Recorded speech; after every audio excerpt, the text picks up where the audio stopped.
we're about to just help us unpack this topic of loneliness.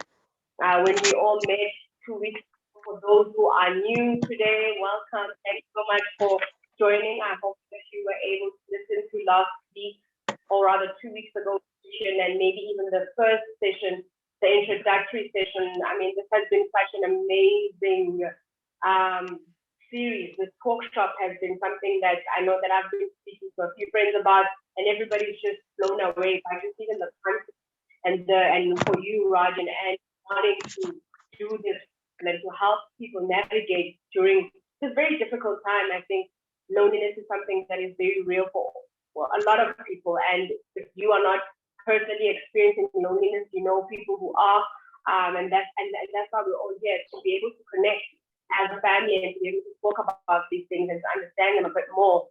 So the last week I won't recap the previous week, but just last week, or 2 weeks ago, it was blew my mind, absolutely blew my mind, Raj and Anne, what you guys did, and I'm looking forward to today. So for the last time, we were talking about the types of loneliness that there were. So there was a survey that was done in the first session, and we linked up that before the session to say that if anybody still wants to take that quiz, you still can. I'm Raj, I'm not sure if you still have the link for us to still be able to link it on even this week for people to continue to be able to take this quiz throughout, just so that you can see the type of loneliness that you have. And I mean, we spoke through the situational loneliness, which is transitional. We spoke about trait loneliness, which is the more deeper kind, which is the more lingering, and that you have to deal with on a more professional level at times. And then we learned about immediate loneliness. So there are different kinds, and like I said, guys, you would be doing yourself a disservice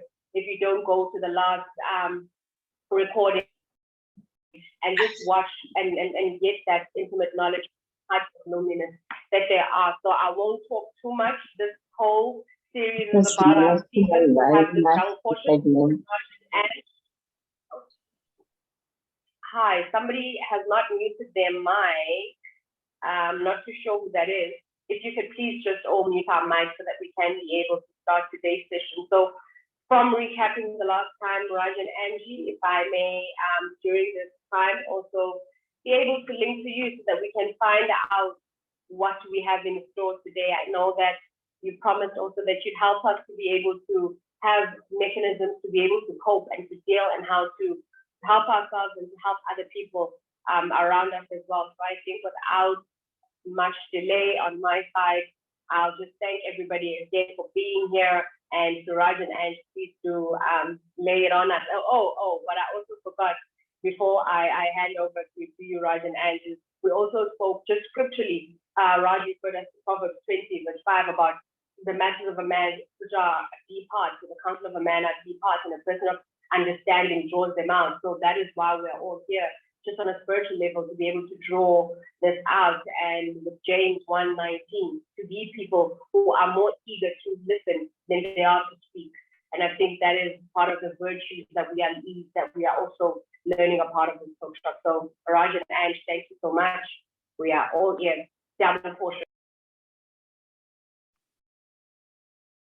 Thank you, Zaitu. Thank you so much. And thank you for all that who've taken time to join. Hopefully this session is practical and helpful. As we define loneliness, the first session, and you can go back and watch the video on our YouTube channel, it became clear that loneliness is hard to define, and yet we know what it is.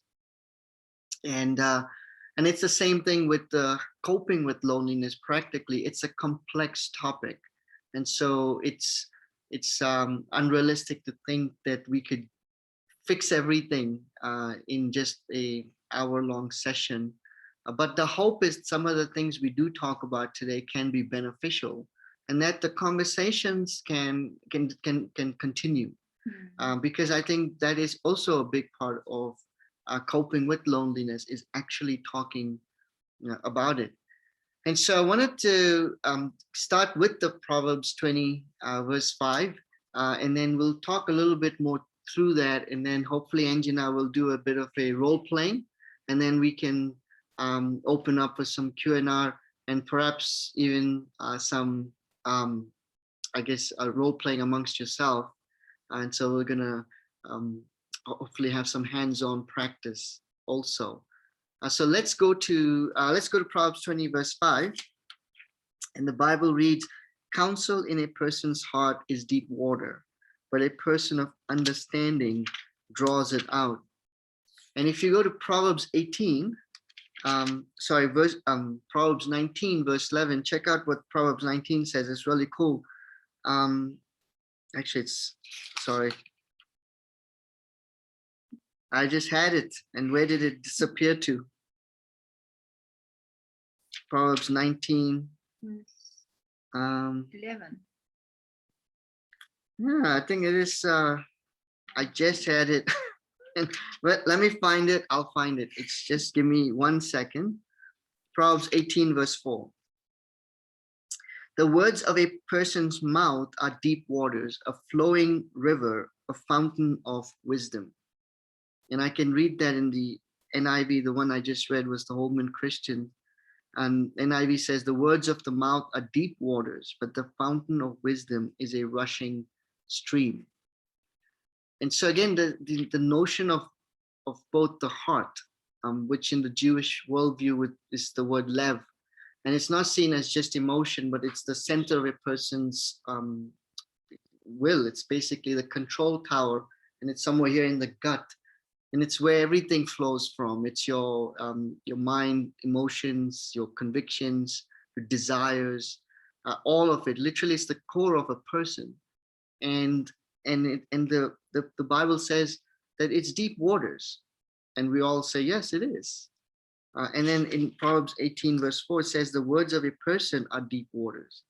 And the way you read it, you can read it one of two ways, but one way is that the words of the mouth are deep waters, in the sense that we can say a lot, and it can be gushing and flowing, but the fountain of wisdom is a rushing stream. In other words, not all that we say is beneficial and wise.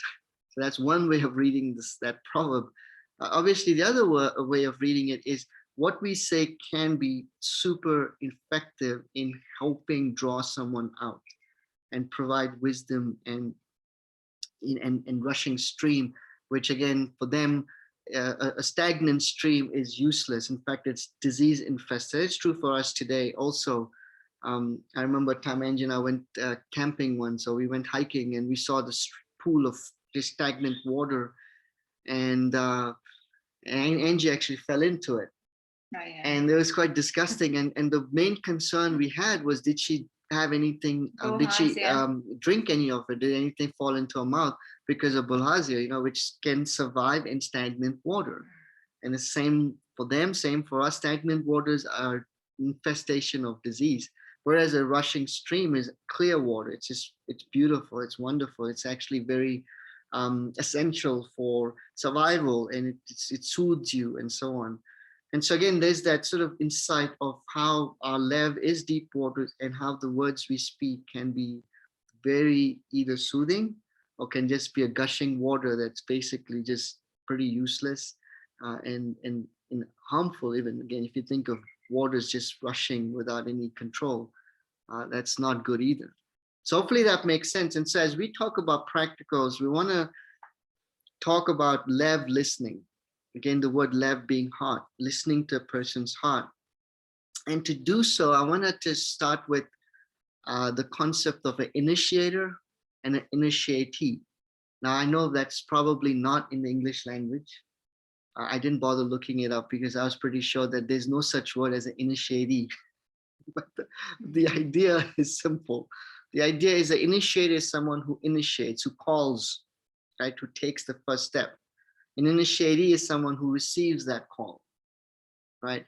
And so again, coping with loneliness requires both. It has an initiator and an initiatee. And often we like to be the initiatee, meaning we'd like to be the one that someone picks up the phone or sends us a message and says, "How are you?" And it's draining for us to have to pick up the phone and call. And there may be some of you on this call who are the initiator. You're the one who calls people to check on them and see how they're doing. perhaps no one's calling you. And then maybe some of you are the initiator, you want to be called, and maybe some of you might be encouraged, someone is calling, or might be discouraged that no one's calling me. How come no one cares about me? And so I wanted to start with that because I think that is a very important aspect of coping with loneliness. Now I'll share this quick story about myself. It happened about a few days back. Um, I do full-time ministry for those who may not know. And it's, it's the season we're in. I have, someone even asked me yesterday, what are all the things you're responsible for? And there's quite a few things that I am responsible for. And I have to attend to, make sure that it's happening, from campus ministry to singles ministry to teaching ministry to obviously, running, dealing with some of the church, like running services, to personal, like my own personal discipleship and studying the Bible with people. And I'm not saying all these things to brag, by no means. All I'm saying is to say I'm tired. Okay, it's exhausting. And a few days back, and so I'm the initiator. I'm the one who's expected to call people. That's just the way it is, and I love doing it. I'm grateful for doing it. But as you can imagine, it's also exhausting. So a few days back, I had a chance. I was hanging out with my son at the playground, and someone, came up to me, and they knew me. They know me, and they wanted some time with me. And so they came up to me and they said, "Hey, how are you?" And I said, "I'm tired. I'm exhausted," because I was just very tired that particular time, right? And this person's like, "Oh, okay. Can I get some time with you? How does your Sunday look?" And obviously I'm doing this Sunday from 2 to 3. And so this person said, "How about 4 o'clock?" And I said, "Okay." So I pick up my phone and I check my schedule and say, I'm free at 4. And I smiled, and and so that person kind of carried on. And I wasn't upset at this person. But I was amused. The fact that someone says, "How are you?" And I say, "I am actually pretty tired. I'm exhausted." And this person's like, "Oh, okay. When do you have time for me?" That's so my point I'm making is I'm the initiator. And that's kind of the role I'm in. Now, maybe some of you in that role. So it's my intentional responsibility, or it's on me to then ask for help for myself, because I'm there initiating on behalf of others. And so I do that. So I have a friend, I send this person a message, say, "Hey, I need time for me. I just need some time." And so my friend responds, says, "Absolutely. So Thursday, how about Thursday?" And so I call, and that time is for me. So I have to also be the initiatee in that, although I was the initiator for me, but I have to do it. I have to do it for me. Hopefully this makes sense, because no one's really calling me and asking me how I'm doing. A part of it is they assume that I'm the minister, so this guy must be doing well, but it doesn't mean that I just sort of say, "Oh, well, no one's calling me. I'm so upset." I have to make the call. And so my friend is there for me. My friend is there for me to talk to and to just say how I'm doing. And yet my friend is also going through things, because we all are going through things. That's just where we are in the world today. And my friend is not here. My friend's from another country. And so my friend's also saying some of the stuff they're going through with their family, and I'm there for them. But I'm also there, in terms of percentage, I'm the 80% is all what I'm going through, and 20% my friend. But that's really so vital in us coping with loneliness. Is, again, if you are receiving a phone call from someone who's asking you how you're doing, please ask that person how they're doing, but also be grateful that you have someone calling you. But if someone is not calling you, it is just incumbent on you to call someone and tell them what is going on. And so again, the Proverbs 20 verse 5 is, what is happening in your lap? What are some things that's bubbling in your deep waters? What's going on? And you're volunteering that information, and being able to then, and we'll talk about how do we listen to someone who volunteers the information. We'll get to that in just a minute. But hopefully this makes sense that it's so easy. I know I can fall into that mindset of no one cares about me. I care about everybody. I'm calling everybody. No one cares. I'm just gonna like leave, and I'm just, and that doesn't help me. It keeps me in that lonely space. It keeps me trapped in that sort of mindset that no one cares about me. No one cares if if I'm lonely or not, or I'm just tired of fighting this on my own, and starts to make me angry, upset, disappointed, salty, and so on. That really, yes, ideally, I would like someone to call me and say, "Hey, how are you doing?" Right? But in the absence of that, it's just best to call and say, look, here's what I'm going through. And then obviously to be able to ask, how are you doing also? So I wanted to start with that initiator, initiatee. If you're the initiator who's constantly initiating, I do hope you are asking for help from someone who's able to hear what you're going through. Um, and then if you're the initiatee, meaning you're the one receiving those phone calls, be grateful for them, and then also hope that you are able to come around and say, well, how are you doing, and be able to have that sort of mutual connection. And again, this is not a perfected dance by any means. It's just organic in a sense, because relationships aren't like science. But again, being mindful of it, and I do think will help the community then be able to experience healing. And hopefully the hope is that we have, whether you initiate or initiating, the space where you can express your loneliness and find connection. Ange, anything you would like to add or say about that? I guess, because when you're talking about things in terms of initiator and initiatee, if you're the initiator in terms of the aspect of, wow, this is a lonely journey, I keep checking in on someone else, the emotion that usually follows soon afterwards is anger and resentment. Like, why am I the one who's always checking in on everybody? When is someone going to check on me? This is not right. That sense of where is the justice in this world? Because I am trying to, there might be scriptures in your mind that says it's more blessed to give than to receive. And you think, I don't like the giving God, because I'm just giving and giving and giving and giving, and I don't see the blessing in the giving, because I'd like to receive at some point. I don't know if anyone can connect with that. And so there can be a loneliness as well in terms of, I'm bearing this burden.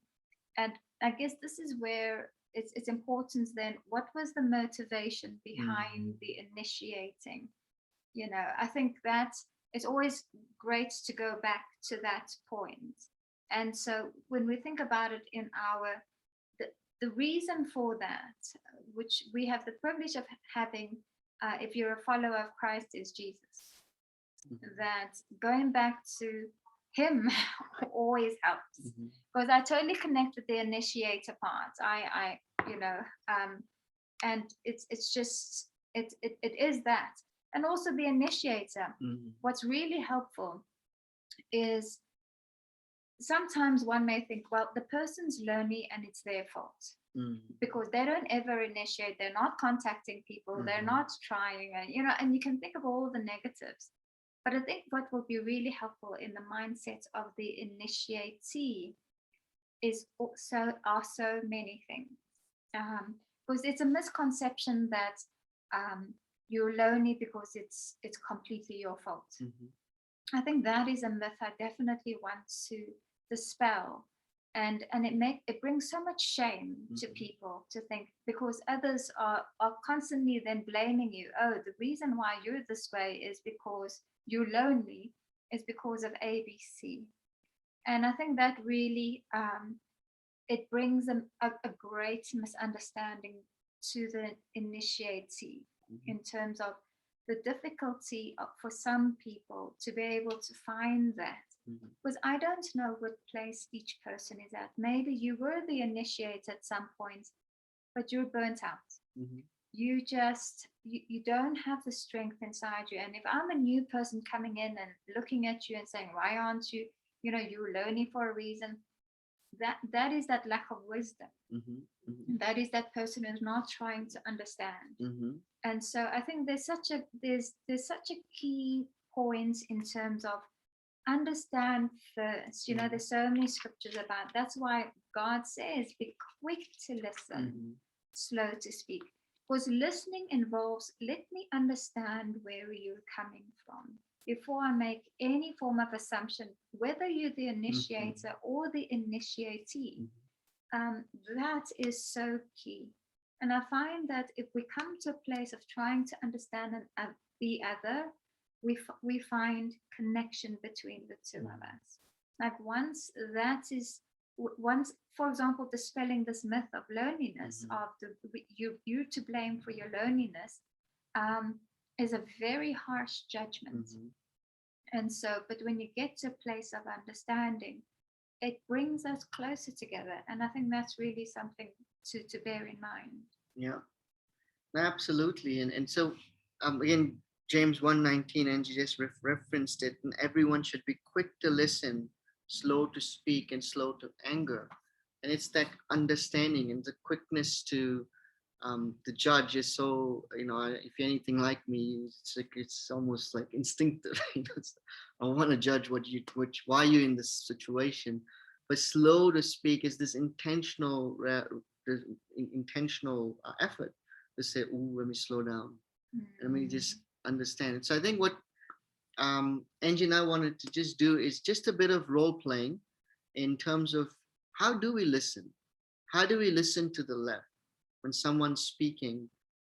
What are some things that can help us be slow to speak, but quick to listen and be able to ask perhaps questions, and again, listening in order to connect, not just understand, because I think that's also sometimes, I'm listening to understand, but understanding is in sort of a rational space, whereas connection is both rational, or listening is both rational thinking, but also emotional listening, because we all feel things as we speak.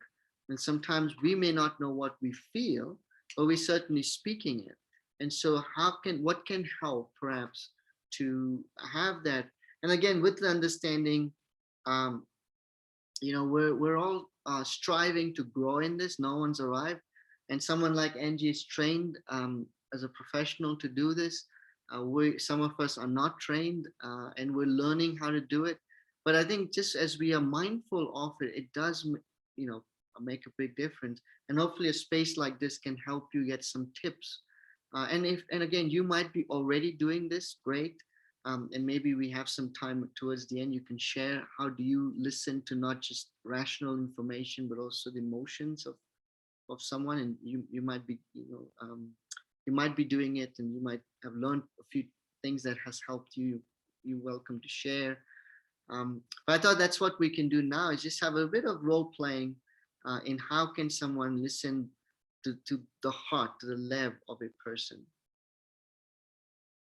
You ready, Ange? Sure.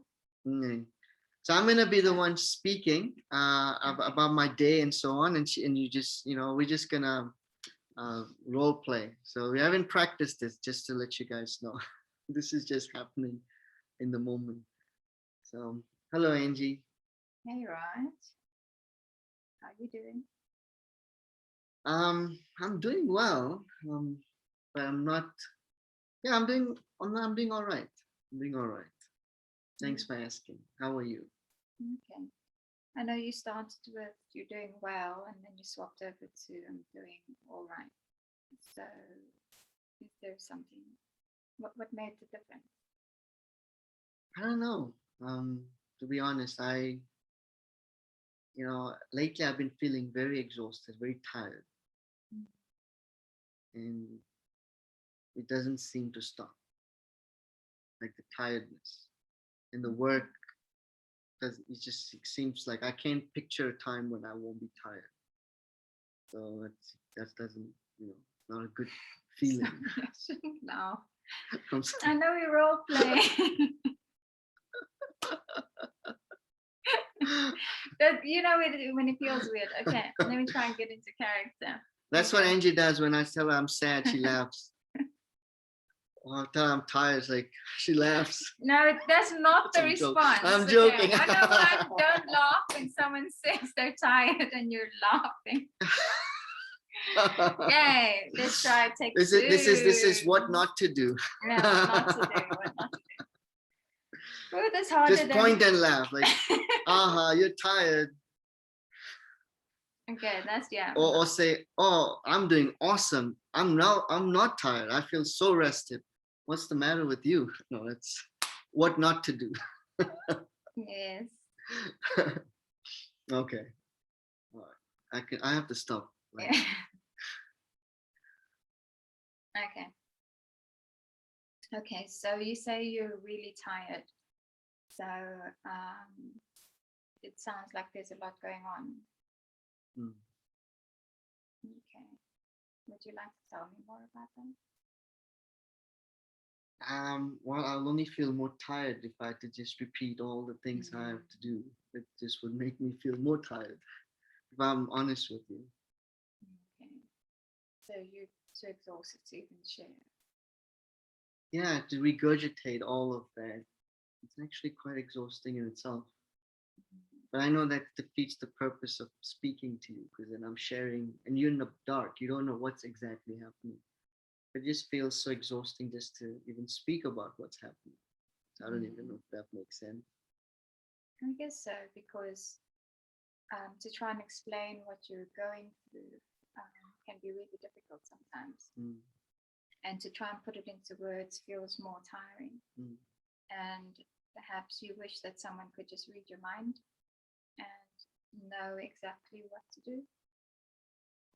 Yeah, that's well put. That's true. But I know that's not possible, because no one can read minds. Only God knows what's happening with me.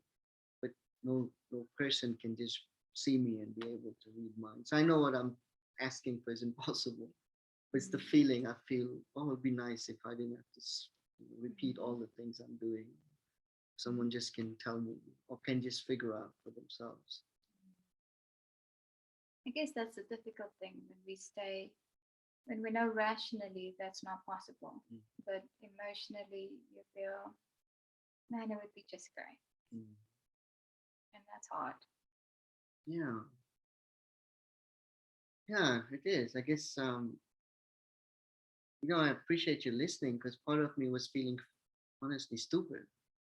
Like, because again, what you just said, like rationally knowing something, emotionally feeling something, and just feeling stupid, but also feeling like so many people are going through so much that I'm just complaining.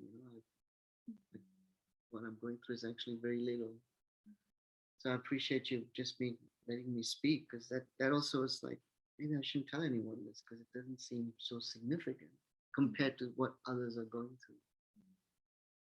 Stupid's such a harsh word. I don't think anyone should ever call themselves that. Yeah, I guess I've been hard on me without realizing. Thank you. Yeah. Okay, so should we? I'm thinking perhaps what's helpful after role play is to get feedback from others and just to see what you noticed, what was great, what was not great. Yeah, and I think you guys can unmute yourself. Yeah. So, but I'll over to you, Zaytu. Sorry, we don't want to. Oh, we don't want to take over from the MC and incur the wrath of the MC. Oh, can't unmute. Oh, let me see why. Sorry. We can have this problem all day today. Okay, go ahead. Try now. Yay, perfect. Thank you so much, Raj and Angie. And I'm not too sure if anybody else also wanted to perhaps lift their hand up if they have anything that they'd like to ask. But I think that was a 10 out of 10 for that role play performance. It had me in stitches, not just the part where Angie was laughing, but I think the entire skit was pretty well played. So thank you so much for that. I just want to find out if anybody on the call, please just excuse the sunlight rays, guys. I don't know if I'm still visible, but I thoroughly enjoyed the role play. And I think at this point, I'll just leave it to the floor. If anybody has any questions, you can just use your function to raise your hand to comment on the role play that they've just played. And I think on my my side, one of the questions that I think I have, how do you then deal? Because okay, Angie, I picked up that you were able to really listen. And I think just to go back, Raj, to what you were saying about, not that people are not well-meaning, but they'll ask how you are, but not really listen to how you really are. They'll hear you, but maybe it won't connect with them so that they can give an appropriate response. So I think it was very, it brought that to my mind, Roger. It made me very aware about when I actually ask how people are to truly internalize their response so that I can use, I don't even know whether it's wisdom or just if I truly heard that you were tired, I probably would ask why you're tired and not try to set up time. But it's all well-meaning, but it just, we all need to be able to connect to that. So I think thank you for opening our eyes to that part. But I think through the role playing, you seem to have shut down a bit, and I think Angie handled that brilliantly. I see Peel is also laughing herself here.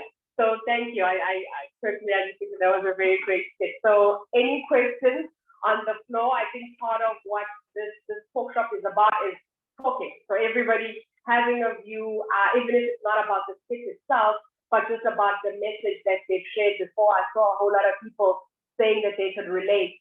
So if you'd maybe like to just add a comment to that or ask any questions, I think that would be appreciated at this time. So fire away, guys.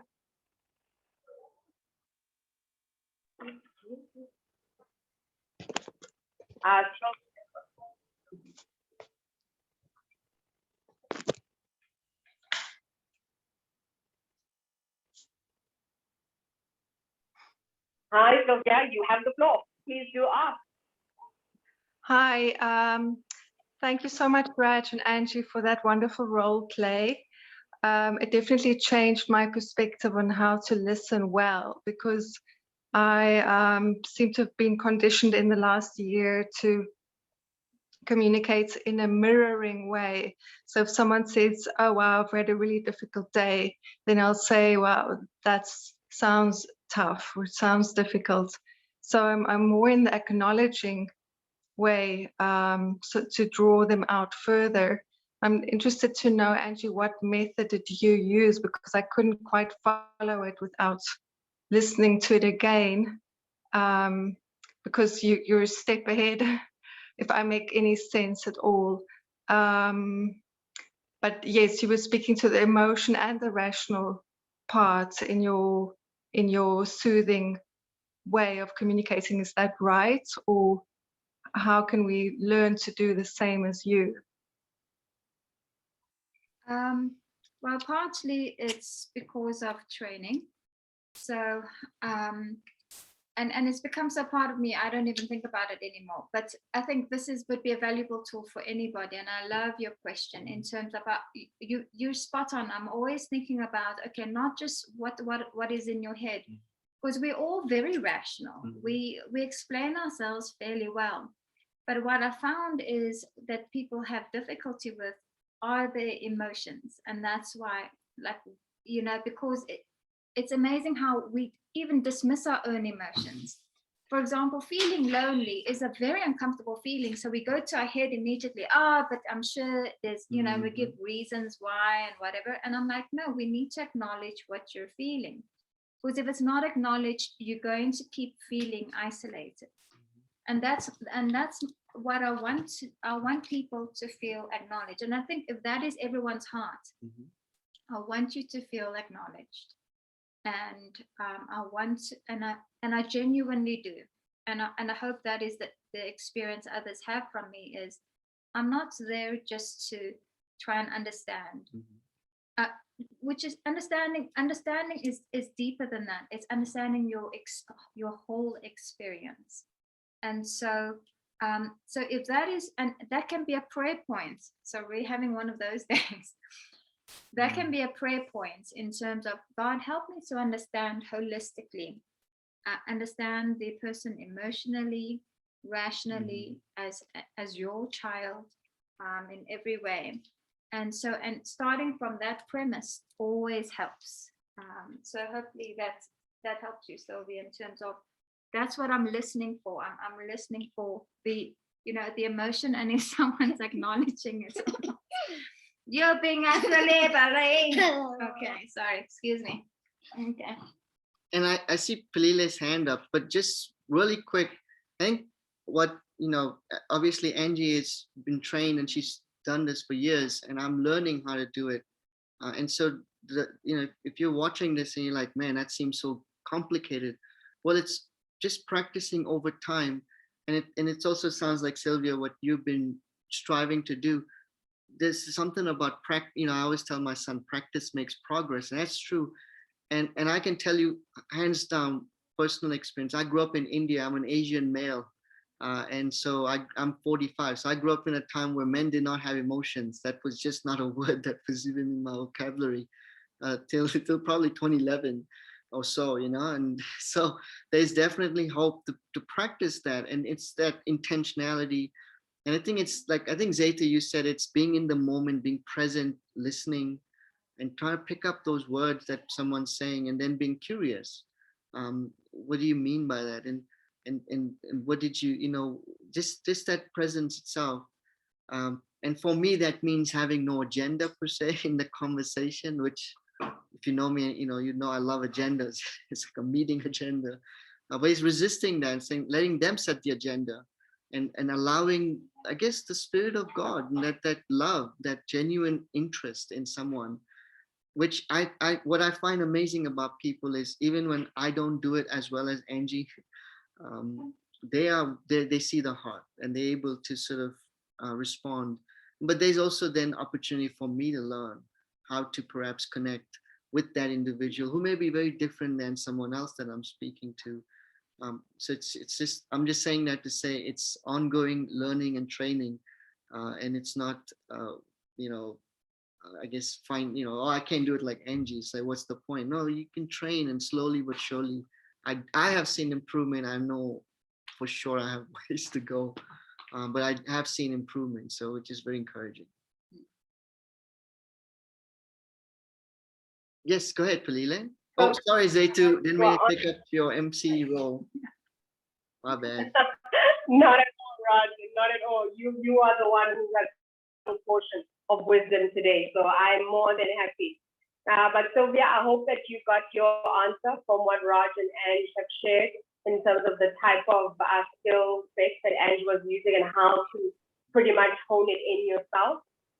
If not, I'm pretty sure when they wrap up, they will add to that. Pilile, you are up next. Hi, everyone. Thank you for this time. I think I was just laughing there at the moment because I think of our times with Angie, where you tell her something and she doesn't impose. She tries and maneuvers you to finding a solution for yourself. And I think that's one thing that I'm learning at this point in time, because I'm so easy to quickly want to fix things in other people's lives. Like, okay, do this, do that, so that things can get better. Like you can be out of your loneliness emotion, out of it so quickly. So I'm learning to actually listen and be like, okay, so what will make things better? How do we navigate through this? How do we get you into a better space without me imposing what I think I know? So I think I appreciate that about you, Angie, on how you actually handle situations or deal with things. Even when Raj was saying, I actually am so tired of talking about it. I think for me, for a very long time, if somebody were to say that to me, I would be like, oh, okay, if you're tired, then there's no hope in continuing with this conversation. But you find ways of making sure that, okay, they do speak, but it doesn't feel like they actually are speaking about it. So I think it's something that I need to learn more. And also just be mindful, because I think it's easy for me to listen attentively to people that are really close to me, and those that are distant, it's like, okay, let's give you a solution and be out of my life, because there's so many things that I need to go through as well. So yeah, that's all I have to say. Thanks for sharing, Pilule. Yeah, and thanks for being vulnerable and honest, because I think I can definitely attest to that heart. I just want to get off this phone call, or I just want to, end this interaction. So so I appreciate your honesty, because that's, definitely, it's what sometimes we do. So appreciate that. But also, I appreciate how you acknowledge growth, but growth in yourself as well.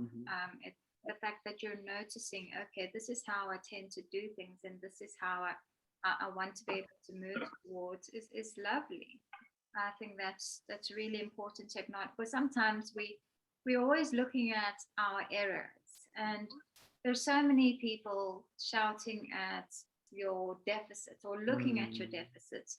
You don't need to do that too. I mean, it's so natural to us to constantly look at our faults. I'm not saying become narcissistic and you don't have a fault in the world. Please, let's not go down that road. But like, yeah, no, that totally lost my train of thought. But it's Acknowledging growth. Thank you. Yeah. Yes.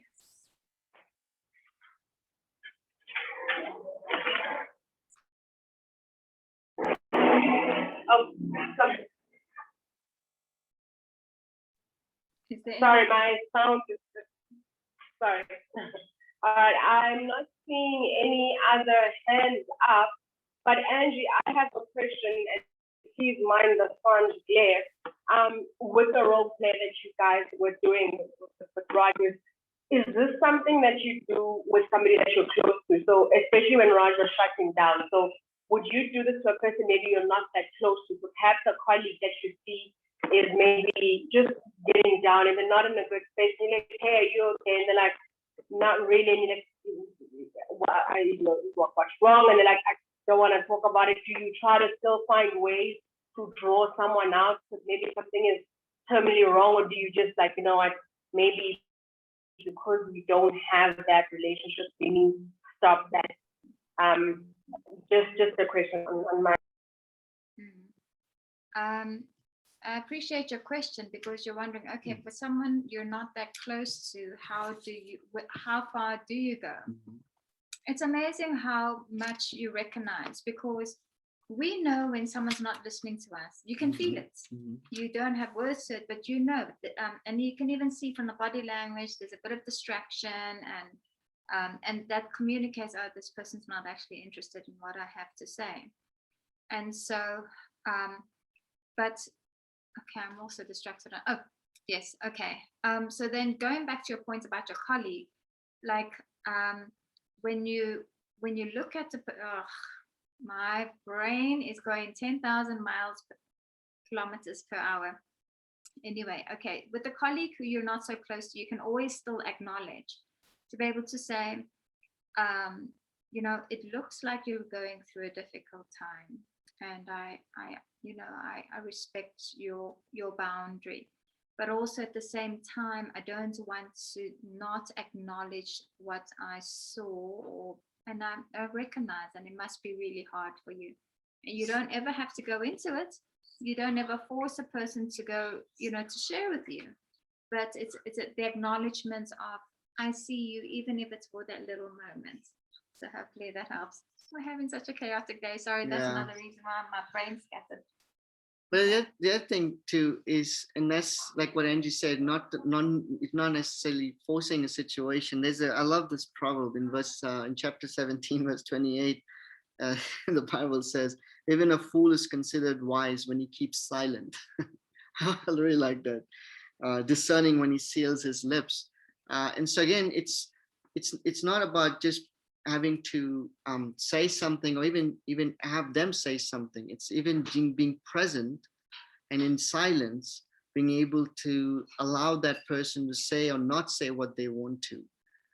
But I think that's part of what I think Payile said too, and I can definitely attest to, is the idea of fixing it for someone.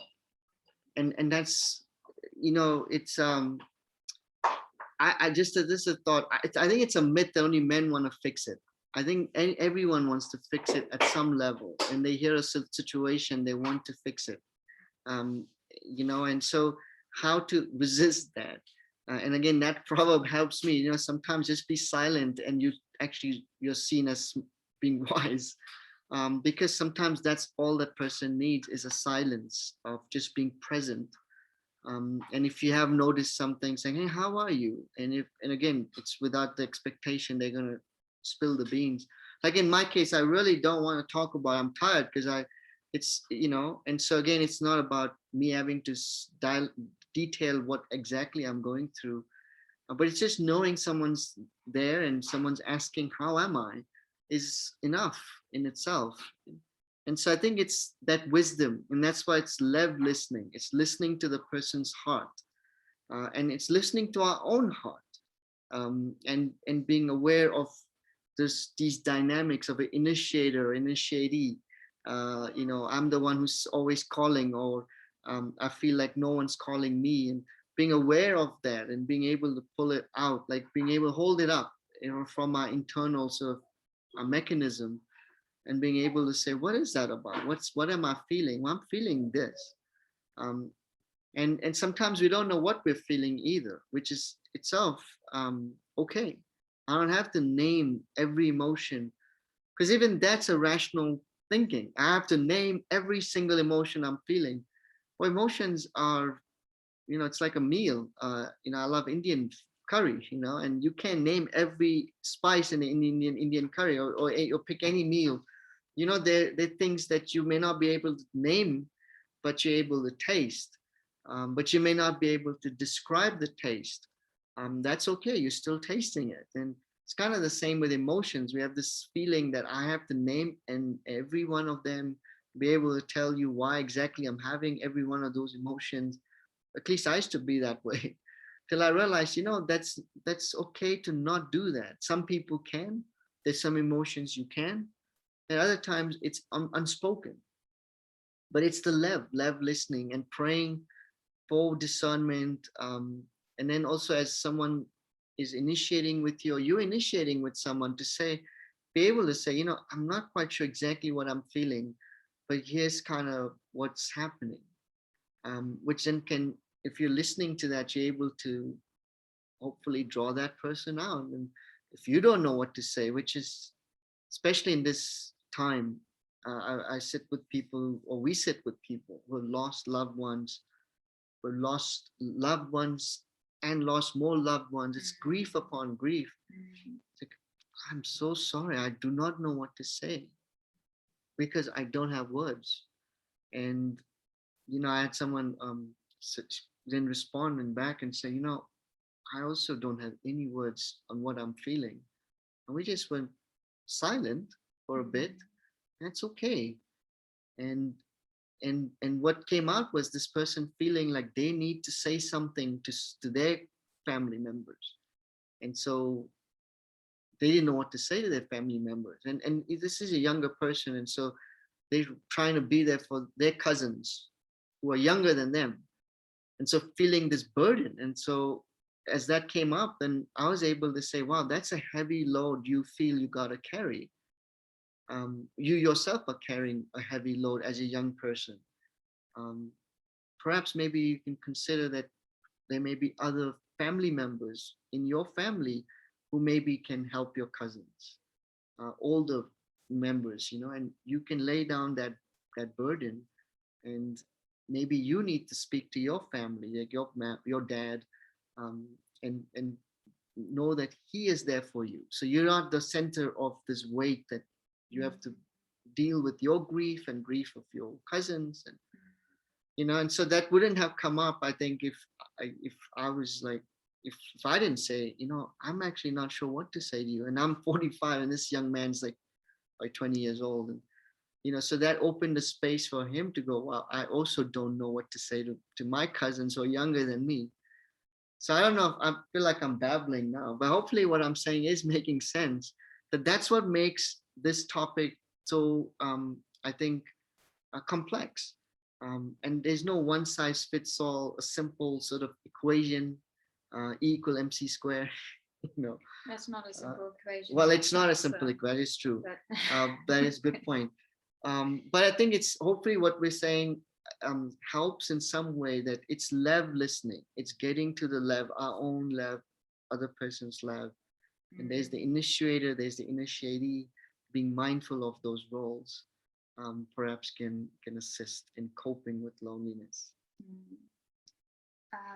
And just in one of the final editions is not one person outside of God who can actually meet loneliness in the fullness or the entirety of it.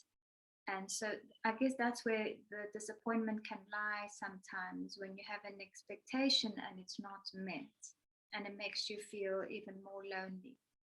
And so was there I think what is maybe helpful is the understanding that every human being is limited. We're all limited. We don't have the full answer.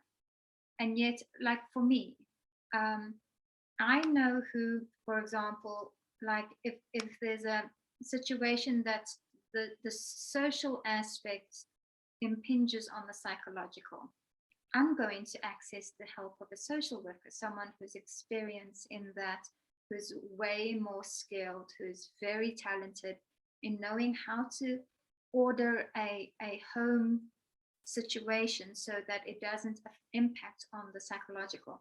I also know when the limitations of the therapeutic space, and so I need to refer to the psychiatrist now, because the psychiatrist then can help with the medication. And because there's a team of people I'm thinking of that are beyond myself. And so, but then I don't expect myself to carry all of it. And so, and then I think about a team of people who are skilled, who can support. I think about the occupational therapist. I think about the physiotherapist. I think about the biokineticist. I think about the dietitian. I literally think about a lot of people for one person sometimes. And that is because there's a big understanding that not one person can fill that complete need. And so hopefully it will help you to gain the perspective that no one will ever be able to fully meet that. And I guess that's why we're a body, and God knows that we need every part. To expect the eye to do everything is the eye is going to fail, because the eye can never walk. Right. And the foot, to expect the foot to be able to see and bludgeon it so that it can see is doing the poor foot an injustice. And then the foot will never be able to see that, well, I got you from point A to point B, but I'm so useless because I can't see. Right.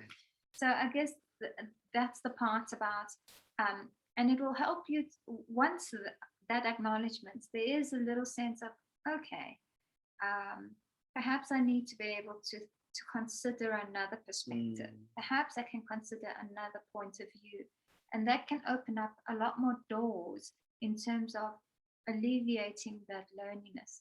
So going back to what we spoke about, the different types of loneliness, if you never watched it, to go back to the previous video, is that sometimes you do need a professional, that other disciple just won't be able to assist, that other Christian, that other pastor, that other friend just doesn't have that skill. And and it may not be their fault, they just maybe not trained, or in no way have the knowledge or the skills.